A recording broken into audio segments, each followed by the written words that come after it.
GS5 TV Kannada news ಪ್ರಧಾನ ಸಂಪಾದಕರು ಗಂಗಾಧರ್ ಶಿರ್ಗಾವಿ.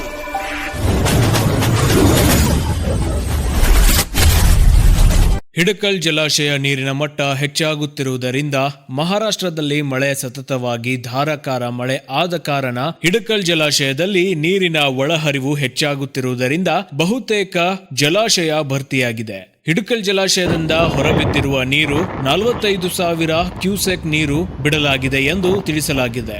ಆದ ಕಾರಣ ನದಿಯ ದಡದಲ್ಲಿರುವ ಜನರು ಸುರಕ್ಷಿತ ಸ್ಥಳಕ್ಕೆ ತೆರಳಬೇಕೆಂದು ಸಾರ್ವಜನಿಕರಲ್ಲಿ ಮನವಿ. Bureau report Sachin Patil, GS5 TV Kannada news, Hukkeri.